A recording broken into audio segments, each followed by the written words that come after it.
guys may not know, but the pro wrestling travel world on the minor leagues or the indies is sometimes even spooky.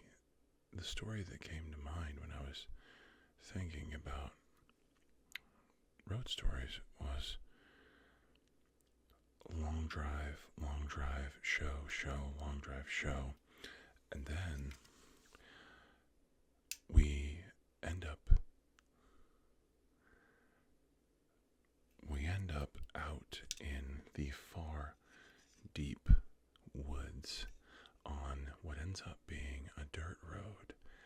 And you guessed it, back in those days, the phone coverage was not what it is today, and Google Maps was shoddy at best. So, we had a moment where we all decided to pitch our best ideas for surviving if we heard pig squeals or banjo music.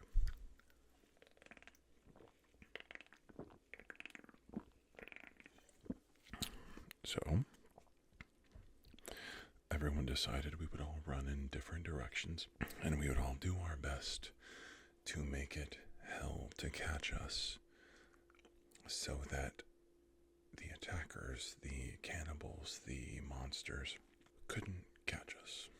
Or if they did, they'd be so tired afterwards that we would kick them in the teeth as hard as we could, and we would keep running into these foreign woods. Also, did I mention the sun was going down? I'm not talking pretty greeting card sun going down. No, not that kind of pretty sunset. I'm talking it was getting dark. And in this darkness, 4 grown men, 5 stuffed in an SUV, in that darkness, surrounded by the natural and normal way of the planet spinning and the sun going down over the horizon, we were put in a place where we were utterly uncomfortable. We could probably riff about being uncomfortable and try to cross-analyze and take it to a different place, but really, we were just terrified, and we didn't want to die, but our phones were all dying. We had no car chargers either. That was another thing. I am not telling the story very well. Sun's going down, a horizon darkening, stars nowhere to be found, deep cloud cover, maybe I'm making that up, and then dirt road, that was real. Woods unfamiliar to us utterly. What would have been better is if the gas would have been almost out. I feel like that was a thing where we were, I hope there's gas somewhere, in the next hour or two of driving, but lost in the woods on a dirt road with no MapQuest, dead phones. Doesn't really matter if you have an hour of gas left. It feels like you have none. Those moments remind me of men feeling like boys, pretending to be men. And from the stats, most of my viewers are of the male persuasion, whatever that means. And we were joking, yet afraid, gallows humor, perhaps. We wanted it to be okay for ourselves, mostly, a little bit for our brothers in arms. We were beyond where we were normally going for shows. We were worried, at best. Concerned is a better word. Maybe a little bit terrified of being out in those woods on that dirt road with dead cell phones.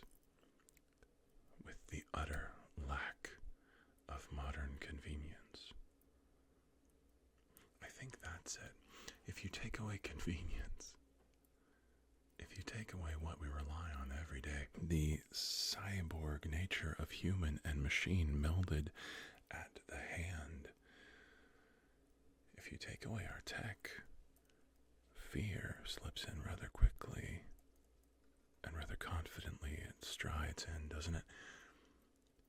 Anxiety first, though. Fear used to be much more integral to our survival as a species, as humans. Had to be afraid of a few things, like a pack of coyotes, a pack of wolves, a bear or three, and Goldilocks.